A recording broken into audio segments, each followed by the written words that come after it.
Good afternoon and welcome, viewers and friends. Today, we are going to talk about pre-training review. It's checklist that will help you design your own pre-training review or PTR forms for your own RTOs or for whichever TAFE for RTO you are working on. Um, this is the first important step or milestone through which we or student journey commences, and for which we RTOs would be very, very vigilant because this is among the first documents those either skill firsts or the ASQA auditors would be looking for. Briefly, let me explain that this pre-training review is a crucial step to assess a student's existing skills and knowledge to tailor their training plan and ensure they are enrolling in the most suitable course according to their own preferences and desires. I can give you an example. Like in 2023, an RTO faced sanctions after ASQA audit revealed that students were enrolled in Certificate 3 course without adequate assessments of their LLN, leading to poor completion rate. This highlighted the importance or significance of robust PTR process in ensuring students' readiness and RTO's compliance.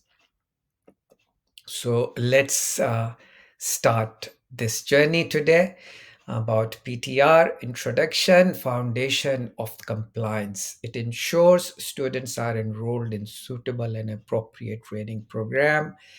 Regulatory requirement mandatory under both SRTOs to 2025 and Skill First contract revised standards version 3.0.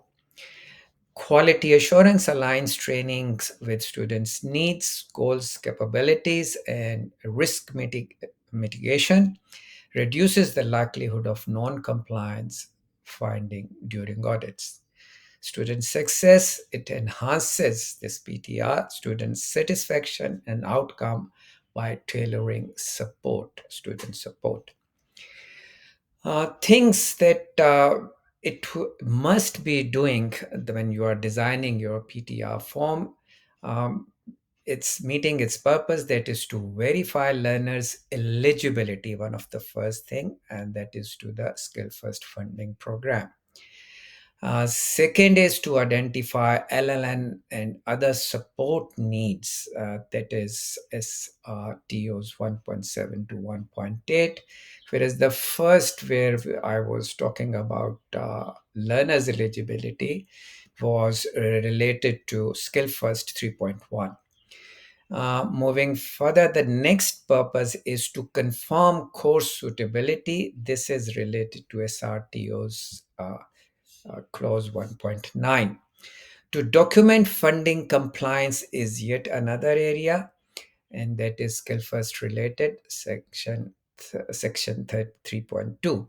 To plan transition pathways, that is also a requirement of this PTR, that is skills first according to skill first 3.4, clause 3.4. The pre-training review is not just a procedural formality, it's a critical component that underpins the quality and compliance of vocational education and training delivery. By thoroughly assessing a student's suitability for a course, RTOs or we can ensure that the training provided aligns with the individual's goal and capabilities, thereby enhancing the likelihood of success outcome, uh, and reduction of course, wastage of money and time. Compliance statistics, PTR non-compliance trends have been in the past that 35% of audited RTOs ASQA findings had PTR related non-compliance issues. So how significant it is, it is telling all about that. In 2023, this increased to 42%. So please do not take your PTRs lightly. Uh, Skill First, 28% providers failed to meet PTR documentation standard, and it rose to 20 in 2023 to 33%. And common issues have been incomplete or missing PTR documentation, lack of evidence supporting course suitability assessments. PECT compliance can lead to funding clawbacks, sanctions, or registration cancellations. So, in other words, the statistics underscore the concern trend in PTR related non compliances. Both ASQA and Skill First audit reveals that a significant proportion of RTOs are not meeting the required standards, which can have severe consequences, including financial penalties and reputation damage. Uh, Moving further, understanding PTR and compliance mandates. PTR mandatory for all Skill First funded learners. Ensure learner suitability, support, and informed consent has been assessed or ascertained. Aligned with SRTOs 2025 and Skill First version 3, clause 4.4, must cover LLN digital literacy employment goals. It can be the non-compliance could be or means breaches of clause 1.1, 2.2, 4.4, 5.1, and 7.5. And all the evidences must be documented, signed, stored for 7 years. Let me give you a brief review, including the definitions of these clauses. So your PTR form must have information about LLN assessment completed and the level of score recorded. Why? Because based on that, you can ascertain whether the student is in a position to be enrolled in the desired course. If the course is, let's say, at level certificate 4, students LLN score is indicating ACSF level 2, for instance, and the course requirements is ACSF level 4, then there is a gap, and this gap need to be fulfilled or completed before the student be allowed to enroll. Because if you are going to enroll, that will jeopardizing the possible success of that student in this area. Make sure you have all the concession documents verified. The career goal aligns with the course in your PTR interview with the student. Course outcome match industry needs. Remember, this is not ASQA, this is a skill first requirement, and skill first funding is available to those courses which are the need of the industry. So whatever industry skills are in shortages, is Skill First tries to fund those courses and to help meet or eliminate the gap. This checklist prevents costly non-compliances that we are going through. And roughly in 2024, ASQA fined an RTO that was approximately $84,000 for failing to document LLN assessments as per clause 1.7. The pre-training review is no longer a paper exercise. It forms the core of the learner's suitability um, and compliance documentation. ASQA 2023 audit of Victorian RTO found PTRs were either backdated or lacked clearly employment outcome linkages. That's approximately 3 months suspension of enrollment. So that's a big blow. Try and avoid that. Talking about um,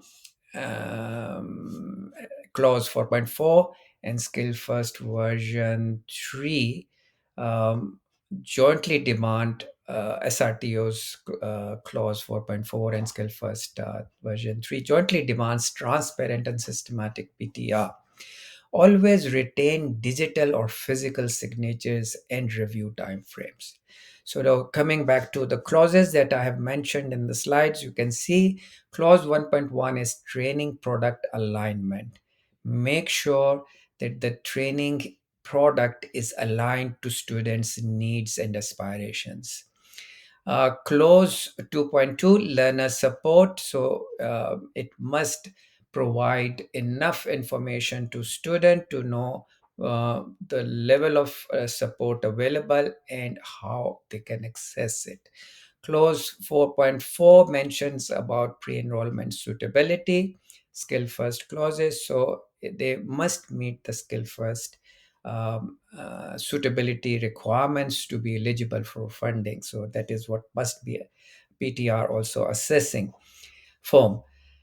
Clause 5.1, informed enrollment. So student must be provided with a description of the course, with the placement requirements, with the type of teaching mode or training mode and the assessment methods, as much as details as practical, so that student has taken or takes informed decision to complete his or her enrollment.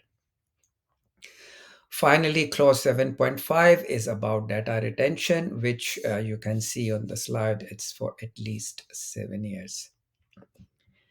Um, Student profile informed. Now, I have divided the PTR form into different sections. So you can see on top, I have divided the first area into section A1 that is related to student profile and informed enrollment. What we need to cover in is that verify student details, name, address, date of birth, contact, emergency contact, preferences as far as languages is concerned. Maybe some even say to go ahead to even get identified if student wish to inform about cultural language preferences or something, whatever. So that is just to ensure that you make the student feel inclusive, not alienated in the student journey in your RTO. It doesn't mean that you have to deliver the lectures in those languages, but it's just that you are aware of what students need, and wherever you can help, you need to step forward. Confirms the understanding of the course info, duration, and the course fees, including not only the tuition fee, admin fee, and whatever other charges are involved, admin related or tuition related. Aligned with SRTOs Clause 5.1, informed decisions must match offer letter details. So, in other words, whatever course and duration and whatever information you have provided in the formal letter or offer, that must be the same as you are now conducting the PTR or later will be enrolling the student for a witness startup.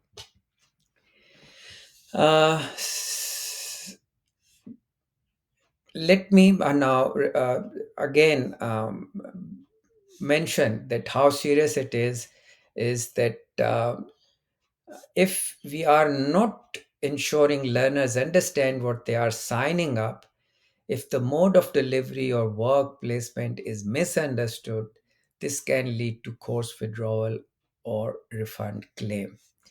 Another reason for mentioning about the work placement is that I have come across few examples.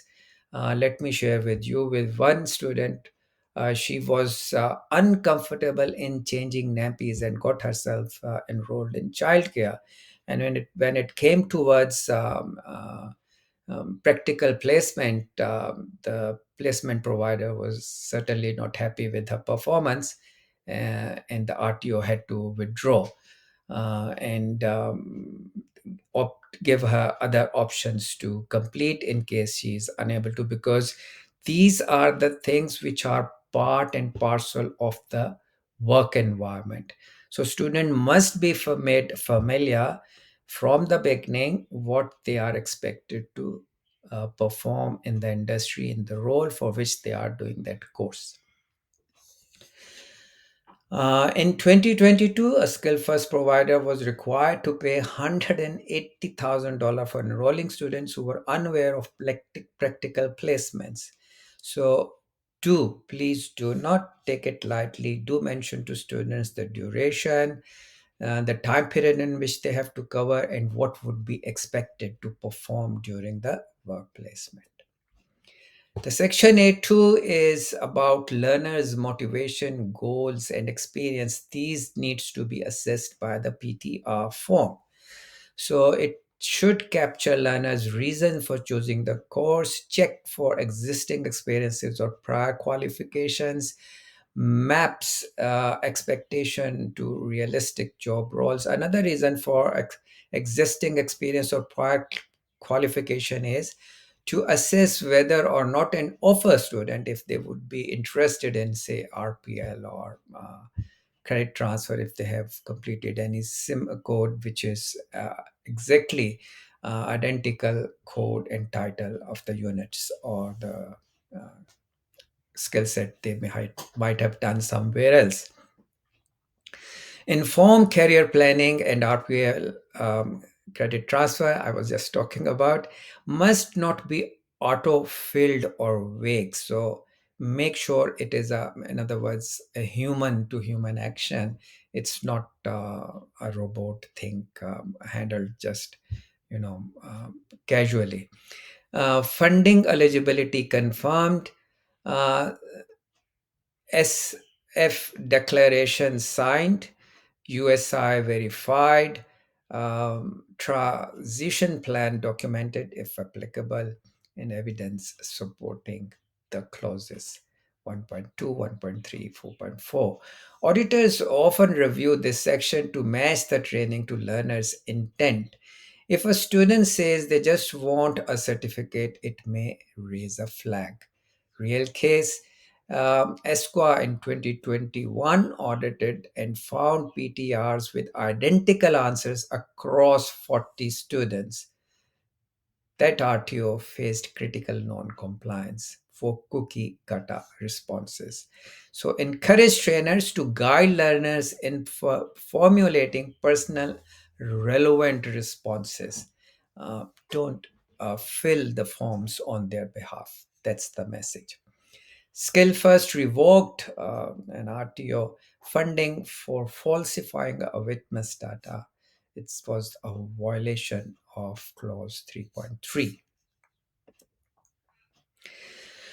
3.3. Moving to section B, digital learning literacy capability assesses ability to access and engage with digital tools, cover email, Zoom, Microsoft Classroom, Teams research, document creation, flags if support. So this PTR must flag if support or alternative delivery is needed, must confirm device internet access, referral to digital support, mandatory if gap is found, evidence aligns with the skill first 4.4p clause.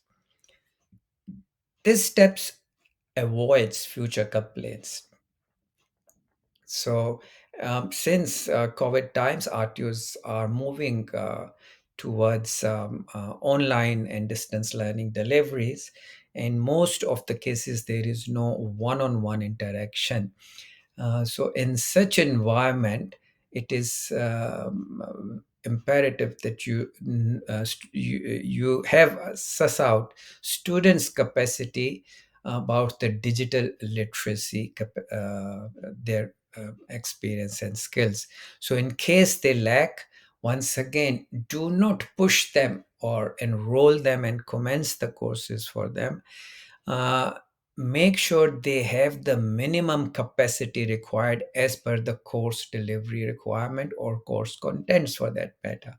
So until unless the person is not only in LLL but digital literacy is having a reasonable capacity to undertake the course successfully, please do not enroll. Help prepare plan for him with his or her agreement and understanding, and in cooperation with that person regarding the capacity building plan, so that person goes through it and is in a position to successfully complete. Remember, we need, or our industry needs, skilled manpower, not simply a person stepping out with a piece of paper. Yes, I got the certificate. That is a big no-no. Such RTOs are being have been recent in the recent past closed down. Don't be one of them. Um, when in case, just one before I move to the next slide, one more point I wanted to raise. In case you have identified a student is needing capacity building either in LLN or digital learning, create a plan and then mention on the PTR form what is the review monitoring time. If it is 3 months time, 6 months time to reassess students capacity, it should be documented and it should be revisited. And in case student has attained the capacity, yes, by all means enroll and let the student commence his or her course. Section C is related to LLN review and ACSF level assessment. Use LLN tool map to ACSF core skills. So at the end of LLN, the questions must be designed based on the ACSF level, Australian Core Skills Framework. And once the student has completed LLN, as per LLN, all the five core skills must be assessed and mentioned. What was the desired skill level for the course, and as based on the student performance, what did the student achieved? If the student achievement is equivalent to the course requirement, by all means allow student to commence, encourage, provide all necessary supports. However, if a student is identified with a gap lacking from the desired level of ACSF in any of the core skills assessed in LLN assessments, that is learning, reading, writing, oral communication, and numeracy, then have a support plan for that student, build the capacities, and clearly mention where the student was. It should be documented, and then of course following the capacity building, when you reassess where the student uh, went up to before the commencement of his or her course. Evidence retained with tools name, date, outcome, that is also encouraged to be done. All documentation to be held on behalf of the students.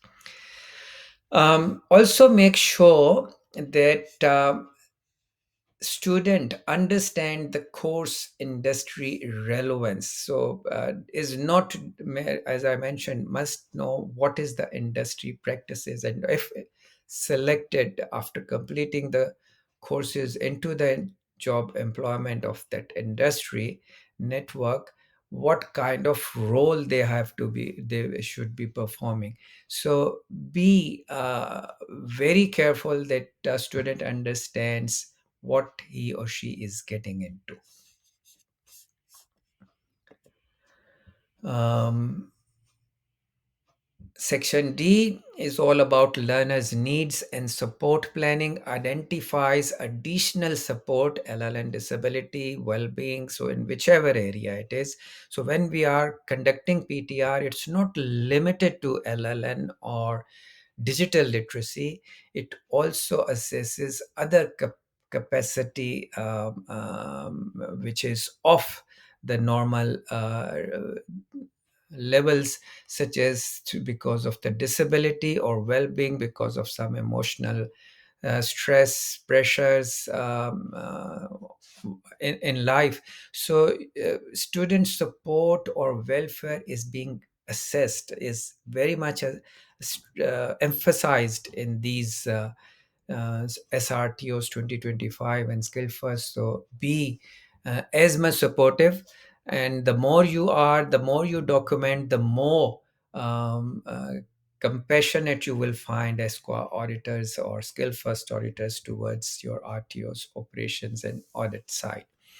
Um, Moving on, map needs to target support strategies. Um, Whatever type of supports you are providing in response to the identified deficiencies of students' support needs, linked to external support program in case you do not have in-house capacity.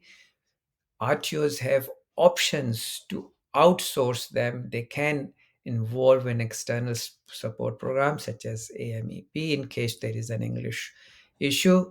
So similarly, there are many, as I have given examples in the past in my previous vlogs, during my working with one, arguably the largest TAFE in Australia.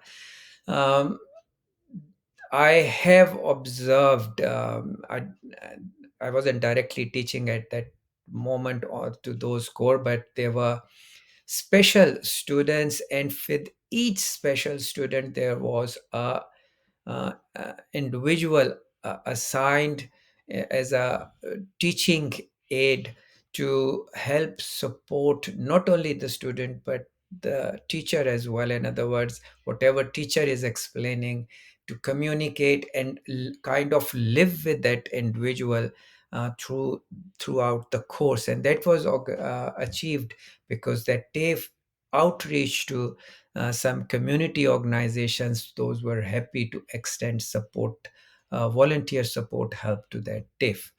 So if you do not have the capacity, it doesn't mean end of the world. You can reach out. There are many programs.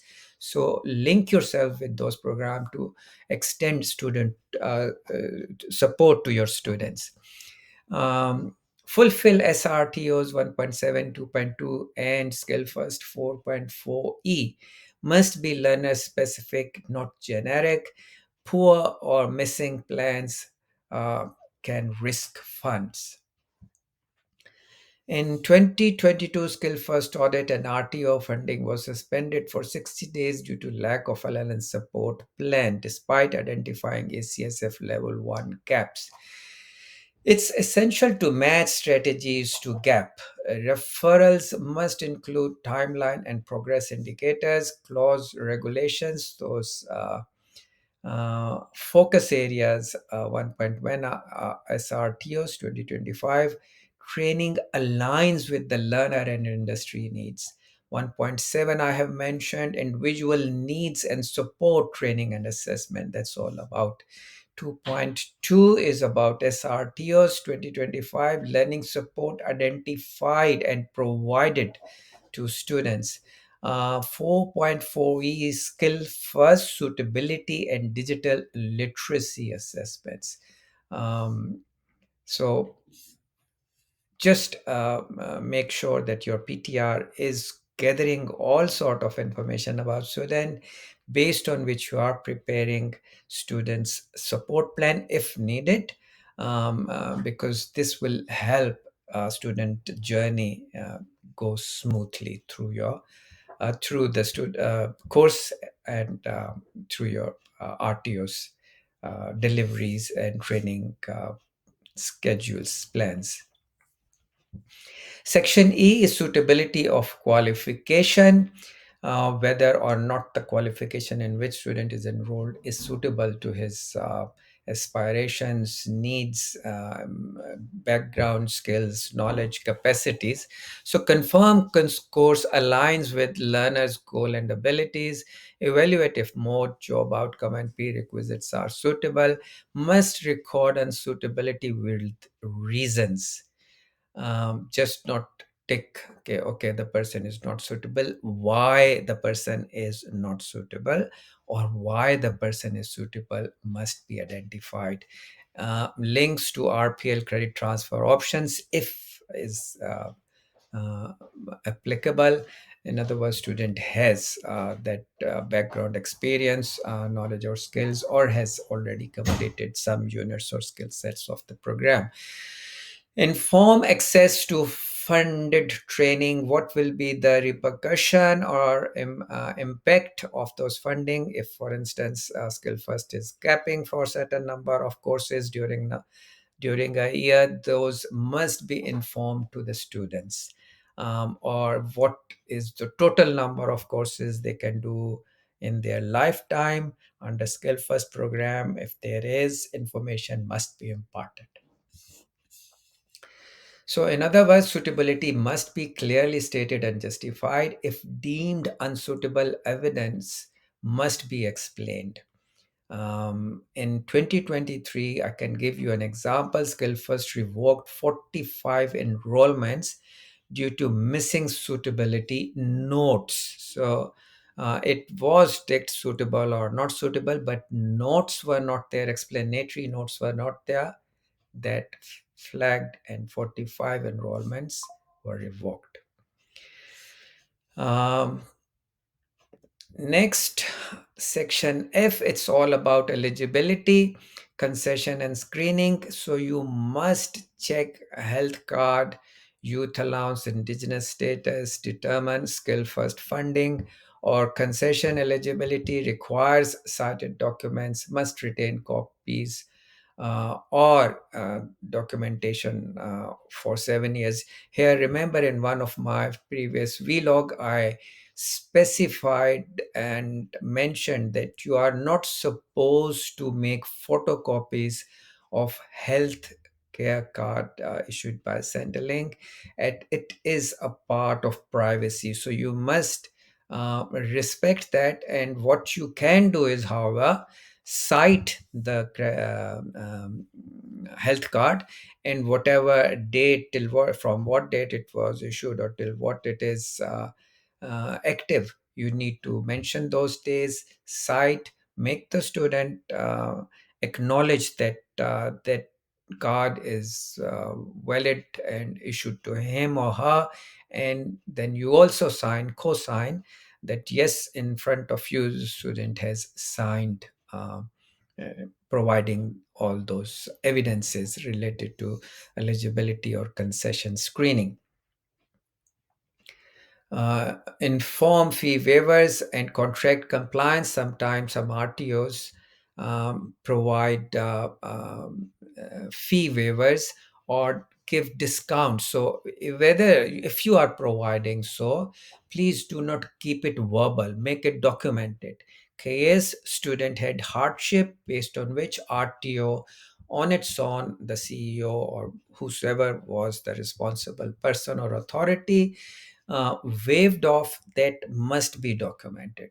Do not let it go verbal. That is a big no no, please. Uh, Moving to the next section, G, PTR outcome and monitoring plan. I have slightly touched it earlier, but confirm suitability. PTR must confirm suitability or support needs. If unsuitable, document trainings restructure, add ACS self-improvement goals, include digital learning progress markers, set 3 to 6 months monitoring review, etc.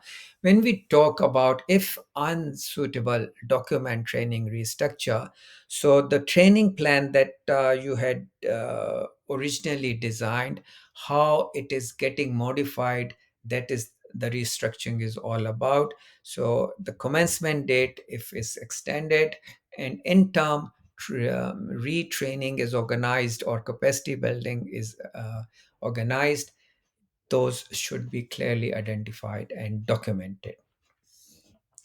This is, remember, your evidence trail to prove that learner outcome was supported. In 2022, a provider failed to monitor PTR students. Skill First cancelled enrollments due to no evidence of review action. So even if you are providing capacity, it doesn't mean it's all over. You must document the capacity building training provided and the outcome and the monitoring, if it was working. If not, seek external help to help the student get helped him or herself so that they are eligible or have enough capacity, reasonable chances to get through the course. Um, Moving to the next section, finalization, appeal, and privacy compliance. Student must accept or appeal PTR outcome. Remember, PTR is also, in other words, is part of the enrollment process. Based on it, a student is allowed to enroll and commence the course, or student is restricted temporarily to commence the course because the gaps have been identified. So student must accept the fairness of the process through which he or she passed through, and the assessor pointed out that if such and such training plan is undertaken by the student, the capacity most likely is going to be improved, and therefore student will be in a better position. So student must be in complete picture of the process and accepts. He must sign the PTR form accepting the outcome. In case he or she differs, then the assessor must provide information about the appeal process to that student so they can formally appeal. This is a requirement. So just do not ignore. Compliance risks and example common sections. Missing LLNSM assessments can be fined up to $84,000. No RPL documentation can be fined up to $12,000. And ineligible enrollments mean funding loss. All the ingredients of the PTR form we have shared today. However, if you like, I can come up with another vlog guiding how to develop the form step by step. In other words, okay, what should be included in the section A, B, C, etc. But you must call it out, mention me in the comment section, get involved so we start kind of learning together. Let's make it a collective journey. So your feedback will also provide further information to be what you need, and similarly, some other viewers and friends would also be start communicating, and we will collectively come up with a better um, steps or measures through which we will be able to collectively improve the um, compliance sides. In conclusion, let me say the PTR is a fundamental component of RTO operations, directly impacting compliance and student access. By prioritizing thorough and well documented PTR processes, RTO can mitigate risks and enhance the quality of their training delivery. So please stay tuned for our next vlog where we will delve into best practices of LLN assessment and how to support students effectively. Meanwhile, I like to invite you to share your experiences and challenges with PTR processes in the comments below. Your insights will help foster a community of continuous improvement and shared learning, our goal. Got any questions? Drop them in comments. We'll tackle common PTR mistakes in our next video for sure. And hit subscribe to stay compliant. Remember, thorough PTR isn't just about rules, it's about setting learners up for success. So let's get it right. So that's all from my side for today. We'll soon catch with the LLN segment in the next. Thanks. Take care. Bye bye.